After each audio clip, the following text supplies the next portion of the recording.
Hello everyone. రక్తానికి లింఫ్కి ఉన్నటువంటి తేడాని కొంతమంది అర్థం చేసుకోలేకపోతున్నారు. అయితే దానికి ఒక చిన్న కాన్సెప్ట్ ద్వారా రక్తానికి లింఫ్కి ఉన్నటువంటి తేడాని మనం ఇక్కడ మీకు చిన్న కాన్సెప్ట్ ద్వారా మీకు ఎక్స్ప్లెయిన్ చేస్తాను. రక్తం అంటే రక్తంలో ఘన పదార్థాలు ద్రవ పదార్థాలు ఉన్నటువంటి భాగాన్ని రక్తం అంటారు.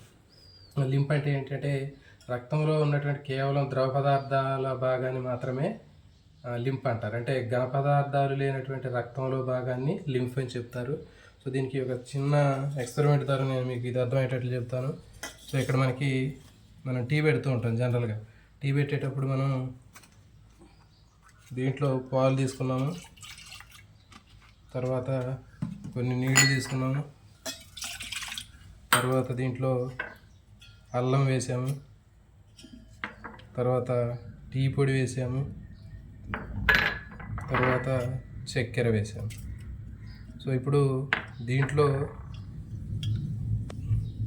ఘన పదార్థాలు ద్రవ పదార్థాలు ఉన్నటువంటివి ఉన్నాయి. సో ఈ మొత్తం పదార్థాలని మనకి ఇప్పుడు టీ తయారు చేస్తున్నాము. టీ తయారు చేసిన తర్వాత అంటే ఇది మనకి రక్తం అన్నట్లు. అంటే రక్తంలో ఘన పదార్థాలు ద్రవ పదార్థాలు ఉన్నటువంటి భాగాన్ని మనం రక్తం అంటున్నాం. అంటే ఇప్పుడు ఇది మనం తయారు చేసినటువంటి టీలో ఘన పదార్థాలు ద్రవ పదార్థాలు మొత్తం ఉన్నాయి. సో దీన్ని ఇప్పుడు మనం రక్తం అంటున్నాం.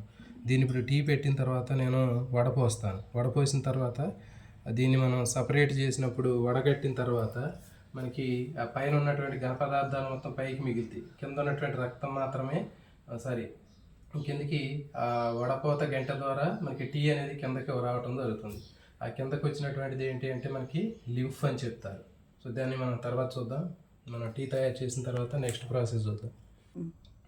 చూడండి, ఇక్కడ మనకి టీ తయారైనటువంటి టీలో ఘన పదార్థాలు ద్రవ పదార్థాలు ఉన్నాయి. ఈ ఘన ద్రవ పదార్థాలు ఉన్నటువంటి టీని నేను ఇక్కడ ఈ స్టెయినర్ తోటి వడపోస్తున్నాను. కిందకు వచ్చినటువంటి టీలో కేవలం ద్రవ పదార్థాలు మాత్రమే ఉన్నాయి, పైన మాత్రం ఘన పదార్థాలు ఉన్నాయి. కాబట్టి ఇక్కడ మనకి ఇందులో ఉన్నటువంటి టీ అనేది ఘన ద్రవ పదార్థాలు ఉన్నది రక్తంతో మనం కంపేర్ చేయవచ్చు. ఈ కిందికి దీంట్లోకి వచ్చినటువంటిది ఏంటి అంటే మనకి ఇది లింఫ్గా మనం చెప్పవచ్చు. ఇది రక్తకేశ నాళికలు అని చెప్పవచ్చు. అంటే రక్తము ధమనుల నుంచి రక్తకేశ నాళికల్లోకి వచ్చిన తర్వాత ఆ రక్తకేశ నాళికల గుండా వడపోయబడి ఆ రక్తంలో ఉన్నటువంటి ద్రవభావం అనేది టిష్యూస్ కణజాలాలకు రావడం జరుగుతుంది. ఇది రక్తకేశ నాళికల గోడలాగా మనం పరిగణించినట్లయితే ఈ రక్తకేశ నాళిక గోడ నుంచి కేవలం ద్రవ పదార్థం మాత్రమే మనకి కణజాలాల్లో రావడం జరుగుతుంది. సో ఈ కణజాలాల్లోకి వచ్చినటువంటి ద్రవాన్ని మనం లింఫ్ అని చెప్తారు.